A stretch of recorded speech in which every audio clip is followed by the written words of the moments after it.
Welcome to the Infowars Nightly News. I'm your host, Rob Dewan. Today's date is Friday, August 17th, 2012. Strap yourselves in. It's about to get crazy. Tonight, George Soros has reportedly unloaded all investments in major stocks and invest over $130 million in gold as the financial system threatens to implode. Then, the Social Security Administration attempts to explain why they plan on buying 174,000 hollow point bullets.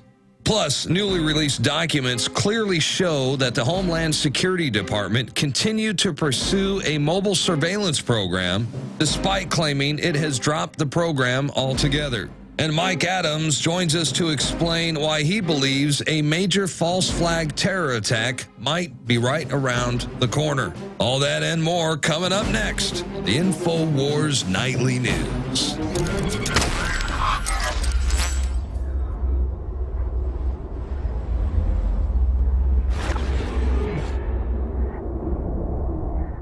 So we got a great show lined up for you this Friday. But first, I want to ask you a question. What if there's a government agency out there that wanted to go around and collect all kinds of infrastructure information and proprietary information about different types of infrastructures privately owned around the country? Would you give it to them? Would you even trust them? Well, that takes us to our first story today. Homeland Security announces the Protected Critical Infrastructure Information Program, or PICI.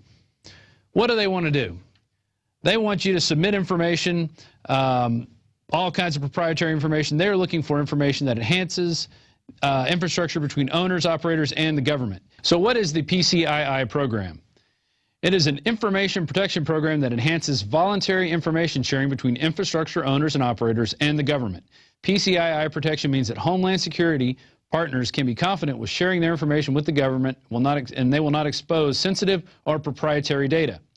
D.H.S. and other federal, state, tribal, and other local analysts use PCCI to analyze and secure critical infrastructure and protected systems, identify vulnerabilities and develop risk assessments, and enhance recovery preparedness measures. And also they'd have plans to maybe, I don't know, do a false flag or something. You know, they'd have all that private information. How does PCII protect my information? If the information submitted satisfies the requirements of the Critical Infrastructure Information Act of 2002, it is protected from the Freedom of Information Act, state, tribal, and local disclosure laws, and use of regulatory actions and use in civil litigation. PCII can only be assessed in accordance with strict safeguarding and handling requirements, and only trained, certified federal, state, and local government employees or contractors may have access to PCII. So basically what they do, they want all your information, and then they will choose whether or not it satisfies certain requirements, which would then leave you basically safeguarded from almost any type of disclosure out there. Pretty scary on many levels. But don't take it from me. Let's hear what the Department of Homeland Security has to say in this really horribly produced video. Accurate critical infrastructure information. It is an essential resource for national preparedness. And yet, it's not always available to those who need it to keep America safe. The critical infrastructure information is crucial for us to have. If you don't have meaningful data that is customer focused, that you can actually use in your protection planning, you really only have half the picture. State and local governments are most likely to be the first responders in the event of an incident. And so they've got to be able to understand those businesses and those facilities and know what their security vulnerabilities are. Because a large majority of our nation's critical infrastructure is privately owned, the data needed for national preparedness is sometimes sensitive or proprietary to that private company. Information shared with the federal, state, and local governments could become public record, so businesses and organizations are often hesitant to provide their data. The concerns that private businesses have about giving information to the government is that it might be disclosed by the government to someone else. A program within the Department of Homeland Security's Office of Infrastructure Protection bridges this gap. Known as the PCII program, D.H.S. created the Protected Critical Infrastructure Information Program as a result of the Critical Infrastructure Information Act of 2002. PCII offers protections to enhance the flow of information between the private sector and the government. We are creating a partnership whereby the private sector knows if they give us this information that we are partners in creating a plan for a response. PCII provides a bridge in terms of information sharing between the public and the private sector, in that it provides the private sector the protections that they would expect. Essentially, critical infrastructure information that is voluntarily submitted and validated by DHS as PCII cannot be obtained by making a request under the Freedom of Information Act or other similar state and local disclosure laws. Additionally, the information is protected against use in civil litigation or in regulatory actions.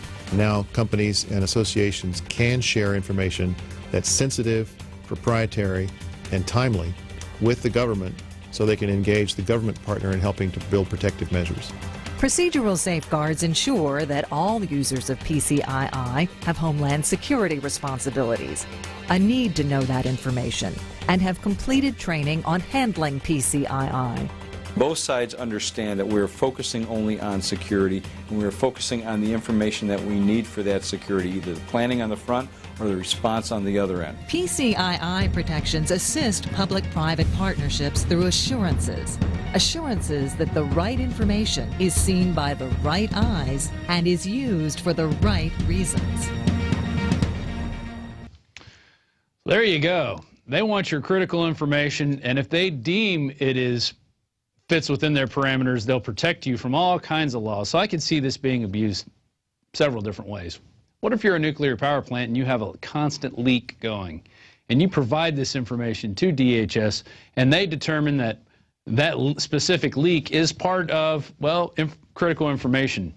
So they put that aside, and you'll never know if that nuclear power plant leaks. You can't get that disclosed in any way, shape, or form. So I see this as two things: being a protection for these insiders who work with the government, and also, say you're a small business who doesn't quite agree with what the government says, and you give them your information being a good citizen. And they look at it, and then they use that information, they deem it's not critical, and then they use it to come after you via, a number of many different laws that they come up with. So this thing is scary on its face. It was sent to us by a listener. I'm not sure when this program started, but I haven't heard anything about it. So I just wanted to put that out there and make that our top story tonight. So very interesting what they want to do. It kind of goes into a lot of different things of bridging private and public sectors, and it's pretty scary. And it also brings me to this. Why would you not want to give your information to DHS? Well, because they lie. And in fact, this leads us to our next story. New documents. Big Sis lied about canceling mobile body scanner program. This is from Steve Watson. And Homeland Security claimed it dropped the plans at an early stage. EPIC, the Electronic Privacy Information Center, yesterday released the documents obtained under the Freedom of Information Act, showing that DHS was still operating the program in March of 2011, just 2 days prior to claiming it had dropped the project's very early, in an early phase after testing showed flaws. EPIC filed a lawsuit against DHS for attempting to keep the program secret. And what was this program? This program was basically going around taking these mobile body scanners. They were using the terahertz, the millimeter wave, intelligent video, all going to be deployed in all these different areas to basically spy on the American public. And they said early on that, oh, no, we stopped this in its early stages, way back when, but then EPIC got the documents showing that it did not. EPIC suit asked the federal court to disclose nearly 1,000 pages of additional records detailing the controversial program. And they did that, but they redacted 158 pages and withheld 983 pages of documents. So that's the kind of disclosure you get from them. So it makes you wonder, they want businesses to give up their information voluntarily, and then they're going to take care of your information. And don't worry, they won't let it get out in the hands of anybody, or any government insiders won't be able to use that information against you. Trust us, trust us. So now I want to play a game. I want you to pick out the criminal here. It's called Who's the Criminal? Or Find the Criminal. There it is. Is it Assange? Is it Corzine? Who's the criminal? Who do you pick? Do you pick the guy who whistleblowed about war crime secrets? Or do you pick the guy who sold billions of dollars out of his customers' segregated accounts? Well, my pick's on John Corzine. Unfortunately, as reported by Zero Hedge, It's not. It's Assange. So the United States won't prosecute Corzine for raiding segregated customers' accounts, but it will happily convene a grand jury in preparation for prosecuting Julian Assange for exposing the truth about war crimes. And this is from the New York Times. I'm going to that New York Times quote now. A criminal investigation into the collapse of the brokerage firm MF Global and its disappearance of about $1 billion in customer money is now headed into its final stage without charges expected against any top executives. After 10 months of stitching together evidence on the firm's demise, criminal investigators are concluding that chaos and porous risk controls at the firm rather than fraud allowed the money to disappear, according to the people involved in the case. And then let's go back to that other graphic real quick. Corzine is considering opening a new hedge fund, though the notion that anyone, even a slack-jawed Muppet, happy to buy whatever Goldman prop traders want to sell would cede Corzine money so he can trade or steal it away seems rather absurd, rather like putting a child molester in charge of the daycare. And I think Zero Hedge hit it right on the head with that remark. How can you trust this guy after this when he claims he knew nothing about it, when he did know, and then we find out the money went to J.P. Morgan? There you go. But he's not a criminal, and this is going to flashback. Actually, we're going to go to this Yahoo News story that came out just a couple days ago from the Atlantic Wire. No one will be charged with a crime for the MF Global collapse. And, of course, the company's bankruptcy is a result of incompetence rather than theft, and that won't make those who were burned feel any better, nor will it help ease the fears that anti-Wall Street types already believe the financial industry is a wasteland of greed and corruption. Those waiting to see the bankers and traded hauled away in handcuffs are going to have to wait a little bit longer. And so, you know, it was incompetence. We're stupid. This is the meme we always see. Either they didn't know it was going to happen, or they weren't prepared, and it's either we're too stupid or we didn't know. It's never we did it intentionally. It's always one of those two things. Now I want to flash back to a Goldman Sachs article, why Goldman Sachs and other Wall Street titans are not being prosecuted.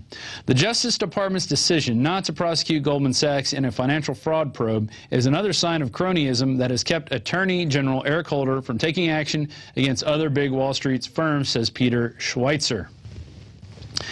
And Thursday's announcement that there will be no prosecutions should hardly come as a surprise. In 2008, Goldman Sachs employees were among Obama's top campaign contributors, giving a combined total of over $100,000. Eric Holder's former law firm, Covington & Burling, also counts Goldman as one of its clients.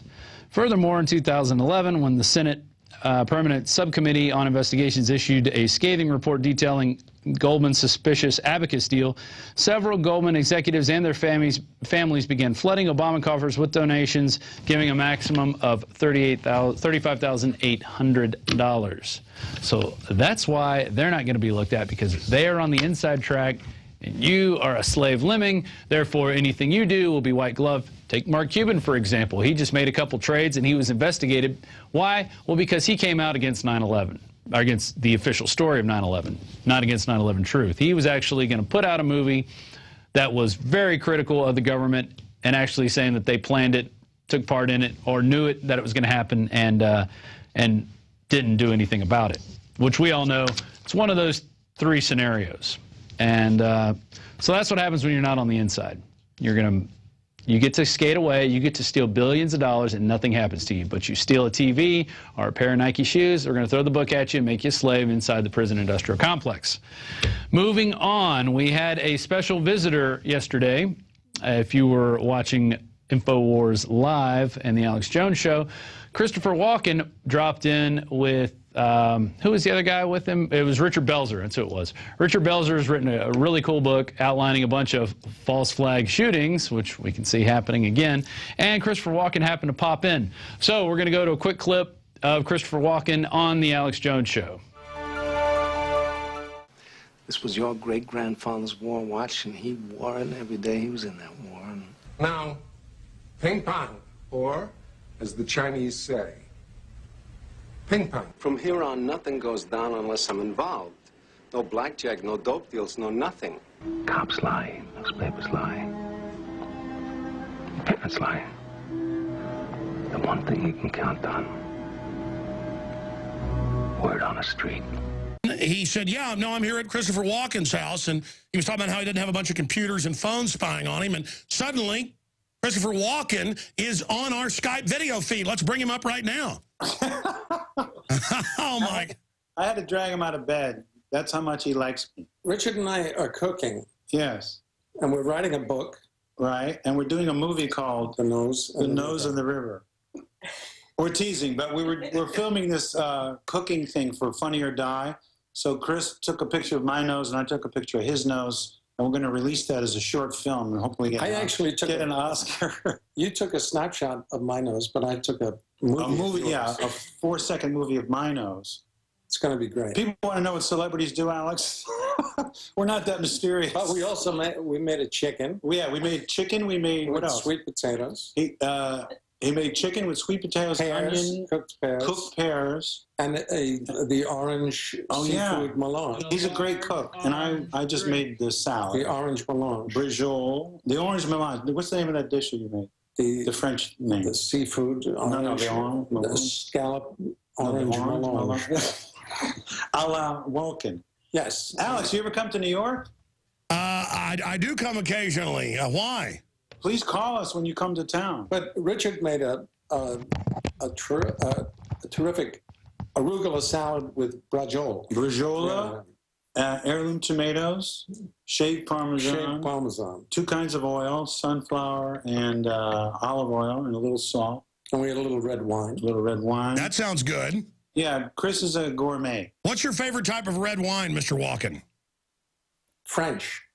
I hear you. We like the heavy reds. Oh, wow.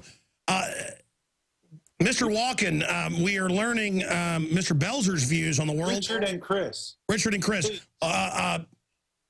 what is your view on what's happening in the world right now with the TSA and the groping and the surveillance grid? I was hearing that you don't have all the little spy gadgets in your house. I envy that. I have no idea, and I hardly leave the house. Chris does not. I cook. Read the news. Richard just gave me his book. I'm going to read it. Yeah, he'll read my book, thank God. It's right here.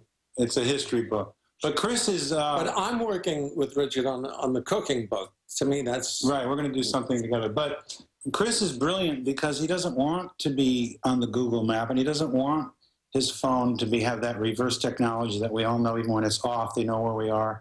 And he's one of the few people I know on the earth that has managed to do that. I mean, we have to do it. We're in media, but he can go to a movie set. They give him a phone that he can throw away when it's over, when he does a play. It's the coolest. I mean... they only give me the phone so that they can know where he is. But showing away my radio/TV show, we're almost invading you right now like an alien probe. I know. I was taking a nap, and Richard called me out, and here I am. This is unbelievable. But Mr. Walken, what do you think of the whole announcement of that they want to have an Iran war? Do you think that's a bad idea? I don't know anything about that.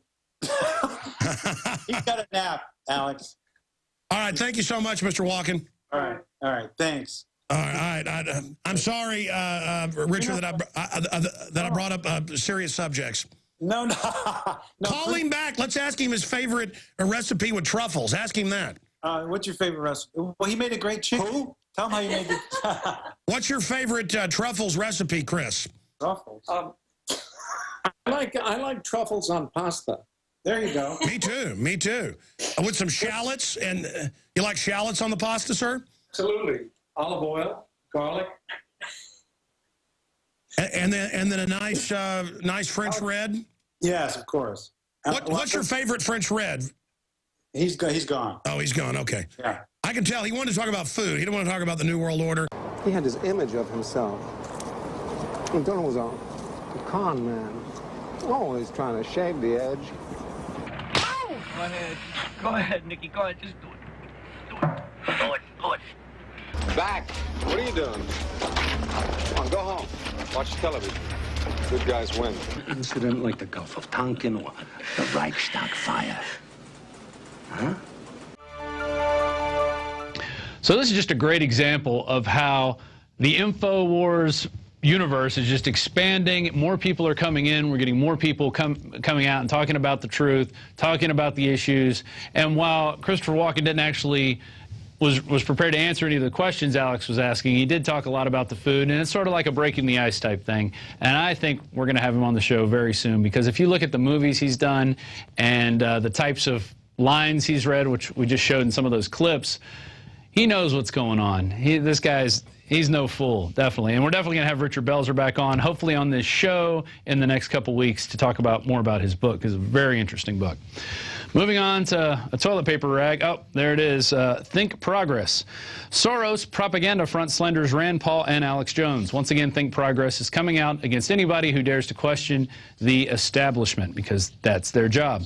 George Soros attack dog Think Progress has exploited a supposed clerical error on an ammo purchase by the National Weather Service that was actually ordered by NOAA, Fisheries Office of Law Enforcement, as an excuse to attack Rand Paul, Alex Jones, and Infowars.com.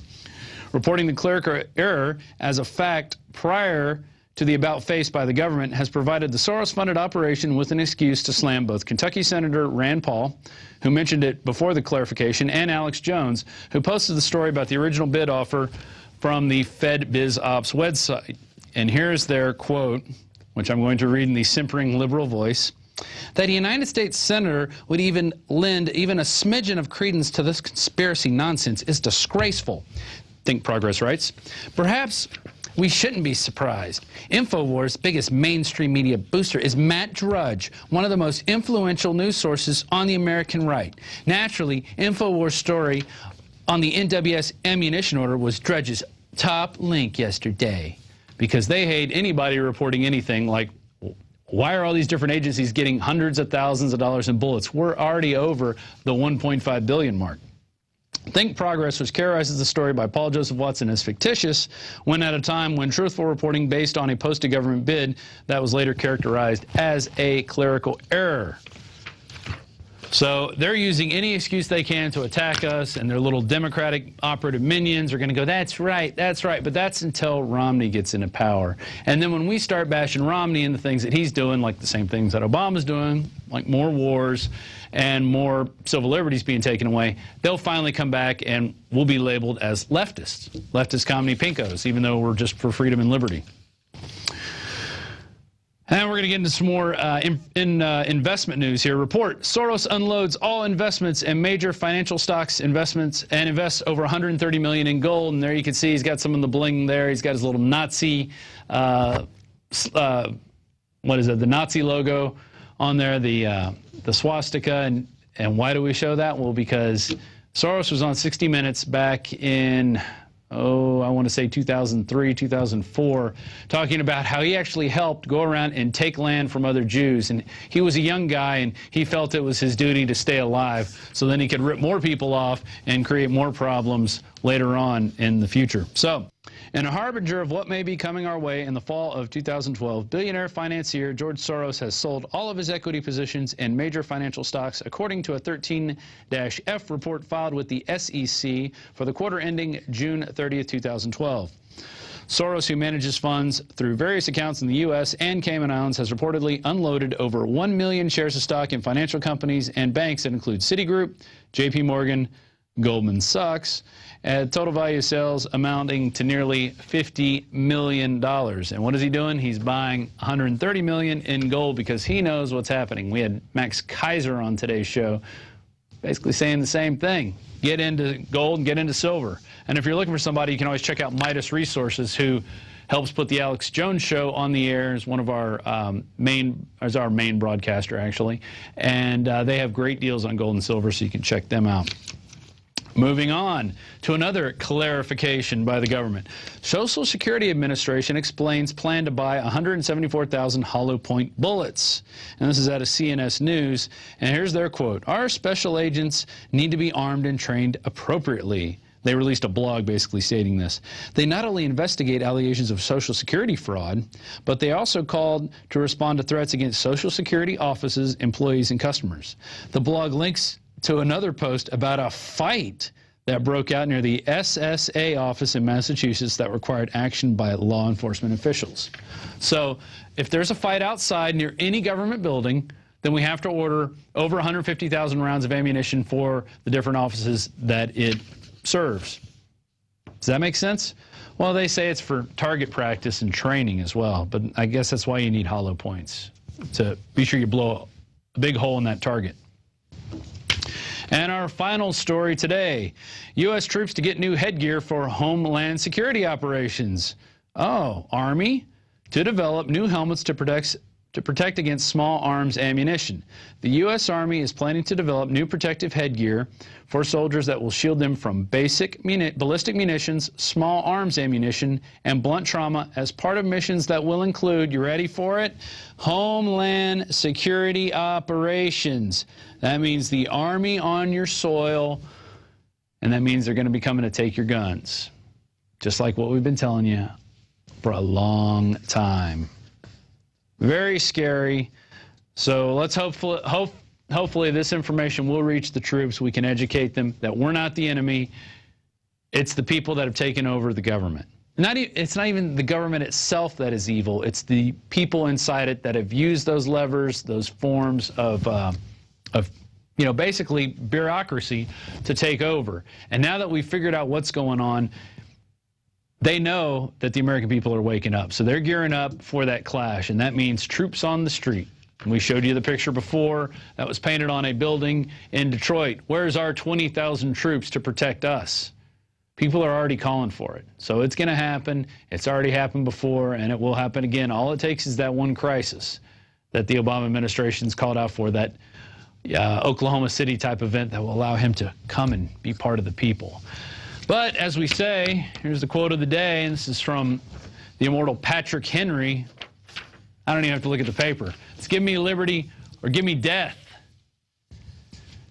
Patrick Henry, and that's our quote of the day. We're going to be back after this with a marathon interview from Darrin McBreen. He's going to interview Mike Adams via Skype. Alex was unable to do the show today. He had some other requirements, but he promised me that next week he will be doing the show at least 3 times. So, leads me to one thing. If you're not a member, join us on prisonplanet.tv. You can become a member. We got a 15-day free trial, and you can test out the site. You can watch Alex's movies for free, and one passcode gives you actually 6, so you can share it with your friends and family. And, or, maybe buy, if you have a membership, why don't you get one for someone else? Send them a card. We have that program available as well. So prisonplanet.tv, you get to watch the nightly news. We are now restreaming it all night once again, so you can catch it. Even if you don't catch it at 7 o'clock, you can catch it later. That's our show for today. We'll see you next week. God bless.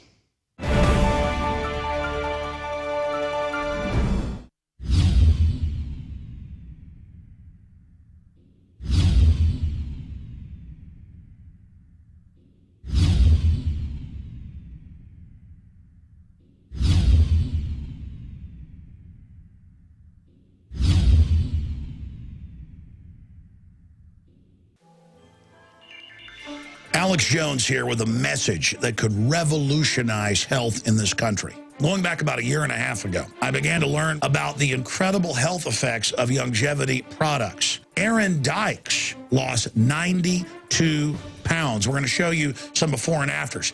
Aaron, break down what happened, your story. I've worked really hard with diet and exercise to try to lose weight, but I just didn't get the results. It just didn't happen. Then I saw what you were doing with InfoWarsTeam.com. I wasn't even trying to lose weight, but I got it because I wanted to feel better energy. I wanted that nutrition. Didn't even understand how that could kickstart my own weight loss goals, but the products did that for me. I found myself suddenly losing weight, more energetic, wanting to exercise, wanting to eat the right foods. And they don't even advertise it as weight loss. I want to challenge our radio listeners to go to InfoWarsTeam.com. Sign up as a distributor and get wholesale pricing discounts at InfoWarsTeam.com.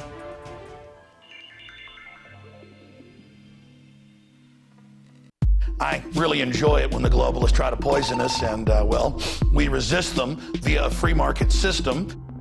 Hello, my fellow Info Warriors. Alex Jones here, introducing you to the ProPure family of gravity-fed filters. Now, you know that the globalists are filling our water with radioactive isotopes, fluoride, lead, mercury, arsenic.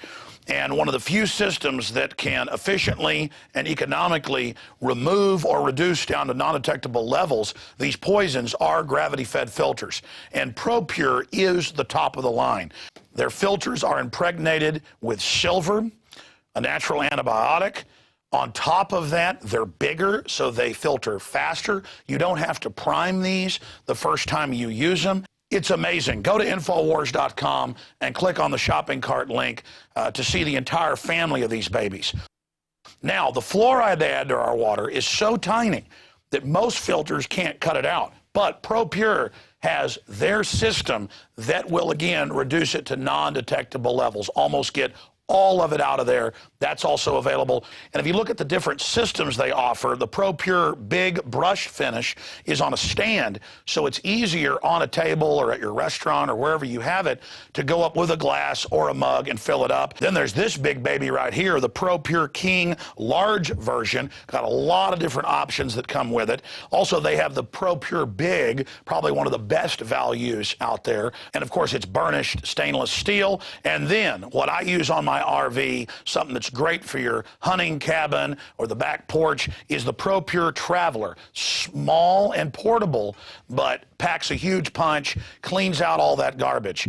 They also have a glass sight spigot, so you don't have to take the top off and look in the bottom area to see how much water. You can see how fast it's filtering with this optional system. The globalists obviously are hitting us through our water. It's time to take control of our lives. It's time to not give our children and families these poisons, and these systems cut it down to non-detectable levels across the board. ProPure is the name. I only promote what I believe in. And I use ProPure in my home and my office. And I recommend that you check out the information on ProPure at Infowars.com. We already have the lowest price at Infowars.com on the ProPure gravity filter system. But when you add in the 10% off when InfoWarriors use the product code WATER at Infowars.com, nobody can top it. So again, it's a win-win-win. Stop drinking the poison water. Checkmate the globalists when it comes to your health, and support Infowars.com and the work we're doing here. You know, many revolutionaries rob banks and things and kidnap people for funds. We promote in the free market the products we use that are about preparedness. That's how we fund this revolution against the New World Order in our move to restore our constitutional republic and a spirit of 1776 worldwide. Check it out at Infowars.com. ProPure, top of the line, #1, most powerful and effective and economical gravity-fed water system in the world. ProPure, available, discounted at Infowars.com. Don't forget product code WATER to save 10%. It's the latest generation, years in development. ProPure is the name. Well, I'm sure most of you have heard by now about the man in Oregon who is currently serving 30 days in jail for collecting rainwater on his own property. His name is Gary Harrington, and the court found him guilty for what state water managers are describing as 3 illegal reservoirs on his property. God only knows why anyone would think collecting rainwater a criminal activity, but that's exactly what happened in the state of Oregon. And with us right now to help us break this all down is none other than the Health Ranger, Mike Adams. And Mike, if there was ever a perfect example of government insanity, I mean, this has got to be it. I mean, now it's illegal to collect rainwater. What's going on out there in Oregon? Well, our country's being taken over by communists, basically, is what's going on.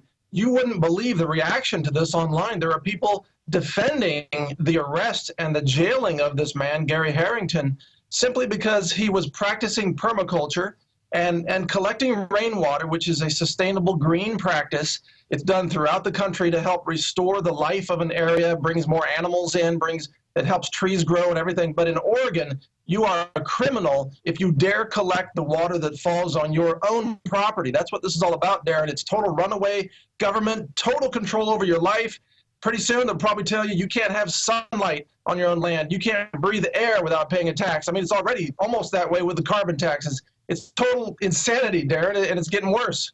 Well, yeah, it's scary stuff indeed, and it did manage to get a little bit of mainstream media attention, not nearly as much as it deserves, but we have a clip set up right now, and this is Gary Harrington and his attorney last week on Fox and Friends. Let's check it out.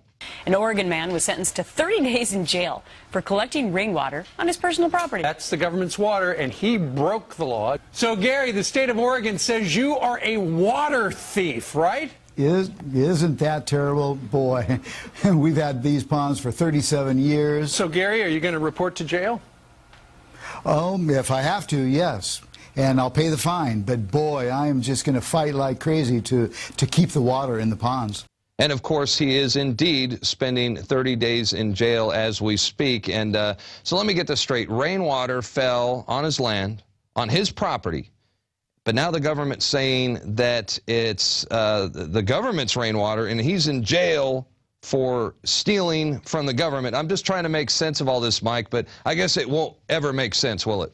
Well, the government uses a lot of word games like they always do, mind games. They say it's not the government's water, it's the people's water. Oh, yeah, right. But you have to... Community property. Community property. Exactly. Yeah. It's communism, it's socialism, it's all runaway bad ideas. But they also say, they use a lot of disinfo, and they say, oh, he's blocking stream water, trying to imply that somehow he's blocking a stream that enters his property and then leaves his property, and that he's damming that up. That's not what's going on. He's damming up the water that runs off of his own property from rainfall that later enters a stream.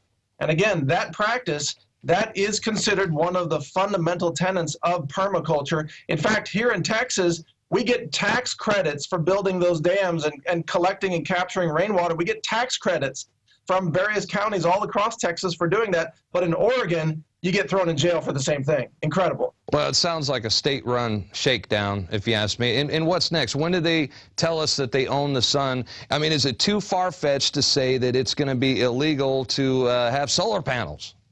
Well, certainly. Already, they're trying to register gardens in Utah. It's not going to be long before they outlaw home gardens unless you have permission from the government. The solar systems that are out there right now, there's a huge story on that I don't think Infowars has covered yet. You might want to look into it.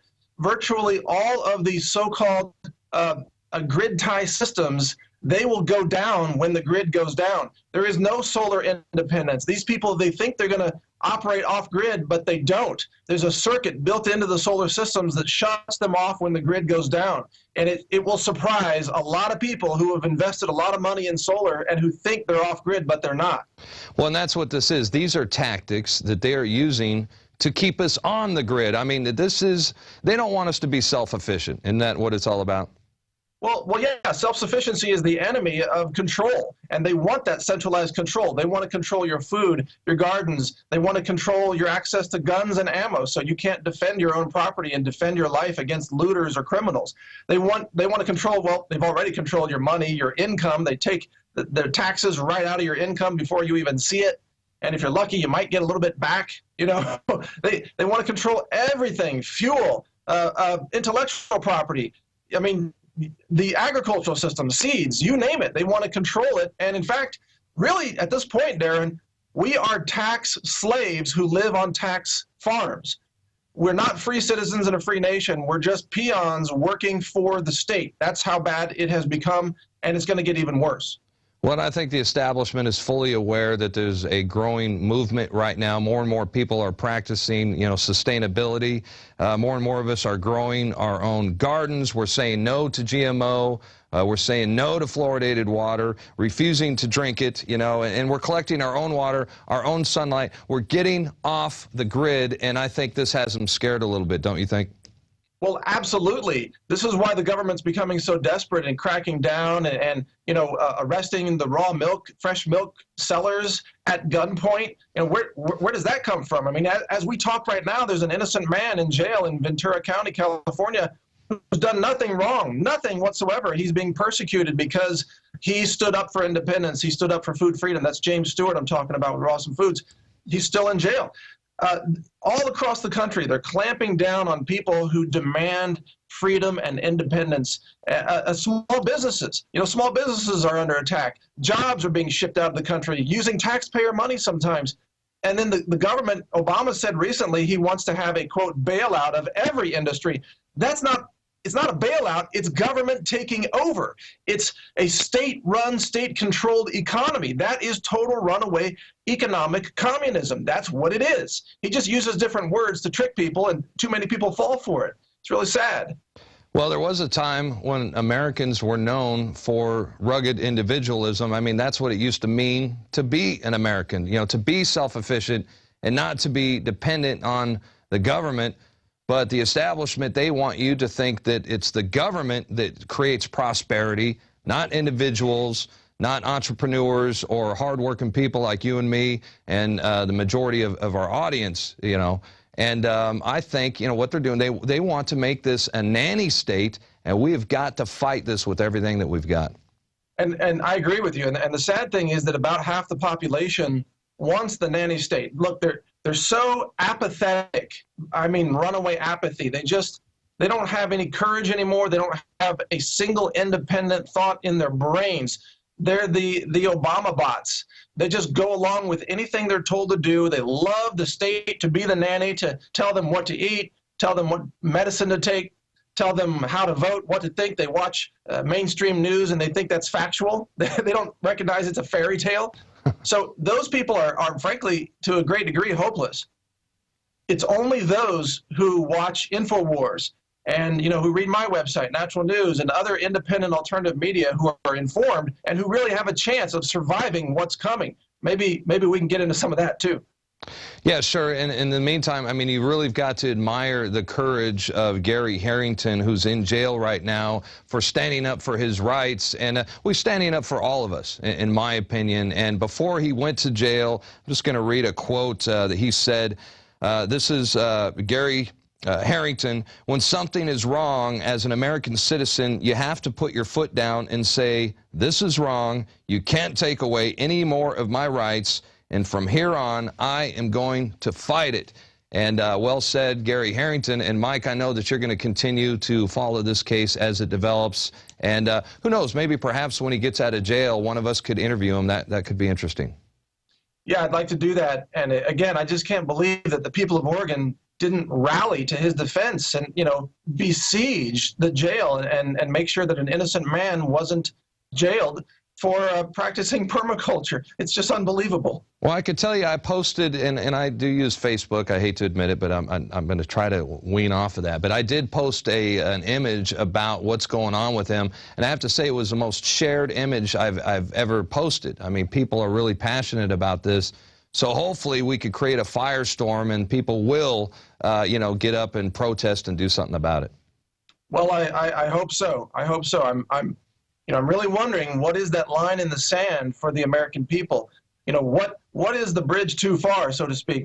At what point has the government crossed the line? Because so far, everything they've done, people just go along with it. Even TSA. Yeah, I was going to say, if you're going to allow them to grope your kids going through TSA, you know, I mean, that was their green light. I think once we allowed that to happen, they just said, huh, we could do whatever we want. Well, that's right. I mean, they're going to start coming to your house and having soldiers seize all of your food, you know, take your teenage daughter away and have their way with her, loot your jewelry, take your gold, and people are going to say, oh, no problem. We don't want to be labeled extremists. We're going to go along with that. I mean, that's what America has come to. It's you know, half the population are just pathetic slugs. They have no consciousness. They're zombies, man. I mean, they're gone. No, I know. It's very scary. And, well, look, let's switch gears a little bit. I mean, because I want to get your take on the impending financial collapse. The Federal Reserve just issued a warning to all the big banks, telling them to prepare for a worst-case scenario. And this is their words, not mine. Prepare for the worst. Meanwhile, you've got the U.S. government stockpiling you know, records amounts of food and ammunition. And at the same time, you've got the Obama administration signing all these crazy executive orders right now that would potentially be implemented in the event of a major meltdown of society. So a lot of crazy things going on right now, a lot of warning signals. What's your take on all this? Well, 1.4 billion rounds of ammo, hollow point ammo, most of it in the hands of the D.H.S. that doesn't even fight foreign wars. that tells you something. This is ammo to be used domestically against the American people. And yeah, I mean, that's what I'm thinking. When I see all these purchases, I'm thinking they're either preparing for a Red Dawn type of scenario, which is, come on, you know, or they are, you know, if I wasn't mistaken, I mean, to me, it looks like they are preparing a war for the American people. Well, clearly, I mean, that's the only reasonable explanation, unless maybe they're buying it to secretly ship it overseas and fund, you know, give Al-Qaeda more ammo. That's another possible scenario. But the most likely reasonable scenario is they're acquiring the ammo. And remember, most of it is anti-personnel ammo. All right, so it's jacketed hollow point ammo. This is not training ammo. Some of it is sniper ammo, a significant amount of it, actually. I don't know how many hundreds of thousands of rounds, but it's like 308 sniper ammo. And then there's 5.56 with hollow point tips, ballistic tips, you know, things that penetrate armor. That's what the government is buying to use against the people. And at the same time, then, they're proposing to disarm the people. They're proposing, oh, don't let the people buy ammo. Don't let the people buy guns. So what you're seeing is a massive concentration of power into the hands of the government while the public is being disarmed. This is, Darrin, this is the recipe for genocide. This is the recipe for the Holocaust. You know, before Hitler herded all the Jews into the railroad cars and took them to the incinerators, he disarmed them first. So if you give up your guns, you are essentially committing suicide, allowing the government to genocide you and your family in whatever way they choose down the road. Well, I tell you what, they're not the only ones stockpiling food and ammunition. The American people are stockpiling huge amounts of weapons and ammunition right now, and if we have to, we're prepared to dig in and fight. And well, I know one of the things that concerns me most, and I know this is a big concern for you as well, and that is the likelihood of another false flag terror attack. And you even wrote in an article recently on Infowars where you said another false flag attack is imminent and that we should prepare ourselves and our families for the worst. And, you know, what makes you think that a staged event is right around the corner? Because Obama's doing poorly in the polls. If you think about it, the better that Romney and Ryan do in their election, in the polls, the more the global controllers of Obama, who's obviously a puppet, they want to make him look like a hero so that they can win the election for him and keep him in office where he can have, you know, unbridled power in the second term to use executive orders to call for all kinds of things, including total disarmament, total economic shutdown, total government takeover of all industry and all farms and so on. So they would want to stage an event that makes Obama look like a hero, just like Bush following 9/11. Well, I was just going to say, it's not like this has ever happened before. I mean, this is the real history of the world. This is not the fairy tale that's being taught in government-run schools or revisionist history that, you know, that you'd see on television. The United States has a long history of false flag terror attacks. History repeats itself, so it's only logical that, you know, sooner or later we could expect to see another one. Hey, I want to play a clip real quick. This is a short clip that I put together a few months ago. It's about the history of false flag terrorism. Some of you may have seen it already, but it's worth a second look. Let's check it out. In 1953, the CIA and British intelligence staged terror attacks to overthrow the democratically elected leader of Iran, Mohammad Mossadegh. Mossadegh had nationalized Iran's oil fields and denied British Petroleum a monopoly. U.S. and British intelligence operatives launched a successful coup d'etat and overthrew the Iranian government, replacing the regime with a ruthless dictatorship while seizing control of Iran's oil supply. 1964. U.S. warships were apparently attacked by North Vietnamese PT boats, an incident that kicked off the U.S. involvement in the Vietnam War. The attack was a staged event that never actually took place. What followed was an excuse by President Lyndon Johnson to dramatically expand the scale of the Vietnam War, ultimately at the cost of 3 or 4 million dead Vietnamese and 58,000 Americans. June 8, 1967, the USS Liberty, an American naval vessel sailing off the coast of Gaza, was suddenly and deliberately attacked by naval and air forces of Israel. The well-coordinated attack, which lasted for hours, resulted in the deaths of 34 crewmen, 170 injured, and catastrophic damage to the ship, one of the most highly decorated vessels in U.S. history. Egypt was to be blamed for the attack, to serve as a pretext to drag the U.S. and her allies into war in the Middle East. If not for the heroic efforts of the ship's captain and his brave crew, the Liberty would have faced almost certain destruction. The truth about Israel's attack and subsequent White House cover-up continues to be officially concealed from the American people to this day.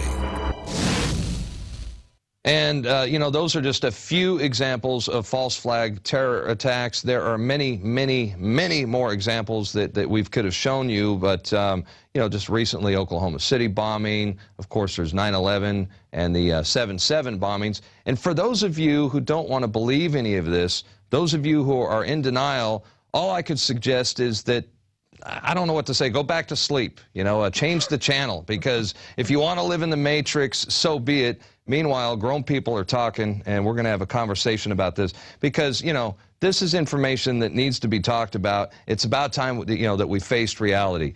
So, Mike, I wanted to ask you, what are, you know, some resources, books, DVDs, that sort of thing, where people could learn about false flag terrorism?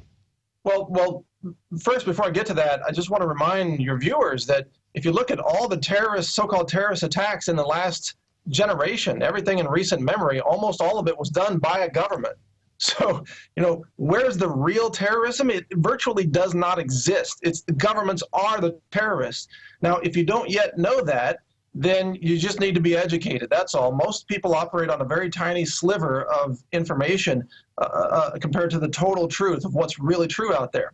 Yeah, and for those of people that are stuck in the matrix, they want to be there, and they're going to stay there, you know. But there is a big thirst of knowledge. A lot of people want this information, and in fact, I even brought some books and some DVDs. So grab a pen, folks. You might want to take note of these. Here's one. This is War is a Racket. This is by Smedley Butler, one of the highest decorated Marines in history. Well worth the read. There's, I don't have it here, but there's a video called USS Liberty, Dead in the Water. It's a BBC documentary that's, well, you could buy it on Amazon or you can watch it on YouTube. Terror Storm, Prison Planet TV subscribers, well, you guys can watch it right now, because it is in our archive, but it's also all over YouTube, so you can watch that at any time. Here is A Noble Lie. This exposes the true nature of terrorism. You'll have no doubt that the Oklahoma City bombings, you know, it was a staged event. You can purchase this at InfowarsShop.com. And here's a couple more books on Smedley Butler, one of my heroes. Here's a book. This one I'm reading right now. This is called Gladio. It's about Operation Gladio, and this is where the UN conducted a long list of terror attacks throughout the 60s, 70s, and 80s, and this was in Europe. They were bombing banks, train stations, beer gardens. I mean, they even had snipers on the top of buildings, you know, shooting people, going shopping, you know. They called it the slaughter of the innocents, and it is a fact. This actually happened. And yes, the U.S. government was also involved. In fact, former Joint Chiefs of Staff General Lyman Limitzer, he was the head of many of these operations. And, you know, the main goal for Operation Gladio was to stop any European country from having, they didn't want anybody to have any kind of relationship with the Soviet Union. So if they felt a nation was at risk of, let's say, leaning towards communism, they would launch guerrilla warfare on the streets, and then the UN would step in as its savior. They would install a ruthless dictator to maintain order, and even modern day, we're seeing the same thing happen in like Syria and in Libya. So, and I was just talking about Lyman Limitzer. This is his biography. Of course, he doesn't mention in his biography any of his terror attacks. That's kind of strange, but he is also the author of perhaps the most infamous false flag terror attack in history that never happened, and that is Operation Northwoods.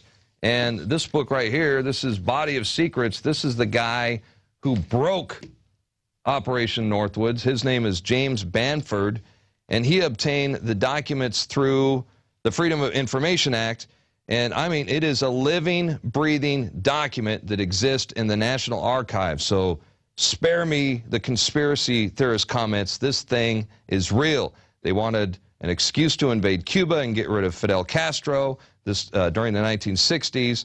And this plan was brought to John F. Kennedy. You know, they wanted to blow up national monuments in America. They wanted to shoot our own troops in Guantanamo Bay, sink a boatload of Cuban refugees. They wanted to, can you imagine just sinking a boatload of innocent people, you know, and then blaming it on Castro. And they even wanted to tell the American people that the Castro shot down an American passenger airliner, preferably full of college students and young people, because they knew that the American people would be outraged and demand retaliation. So they took this plan to John F. Kennedy.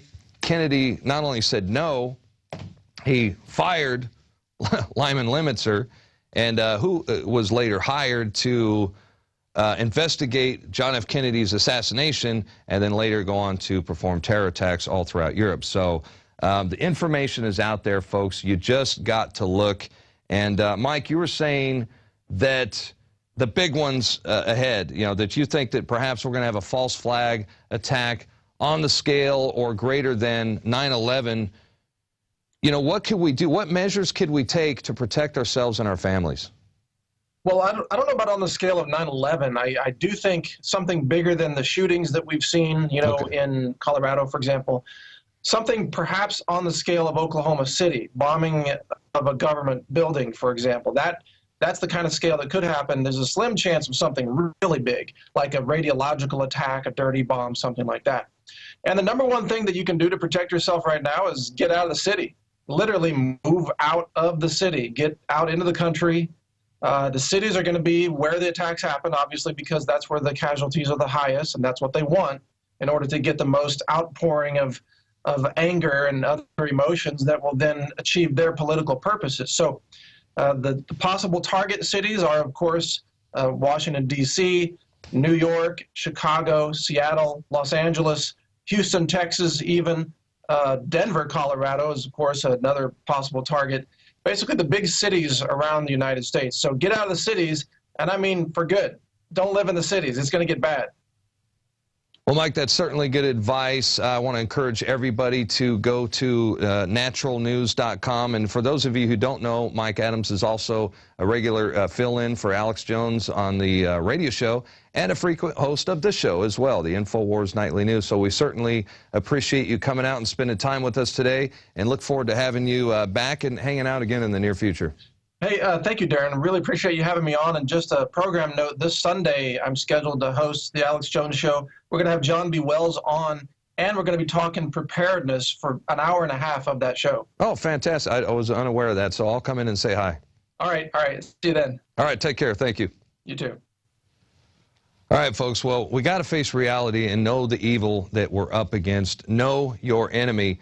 And it's time to dig in and prepare to protect yourself, your family, and you know, in your country. And I tell you what the globalists fear the most.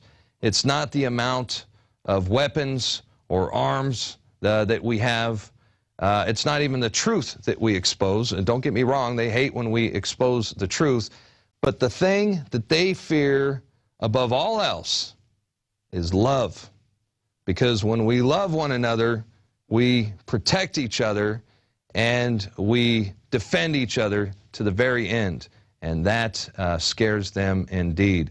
I'm Darrin McBreen. That's going to do it for tonight's broadcast. The Infowars Nightly News will return, Lord willing, next Monday through Friday, 7 o'clock p.m. Central Time. Until then, have a blessed weekend. Fight the New World Order, and we'll see you back right here on Monday. Good night.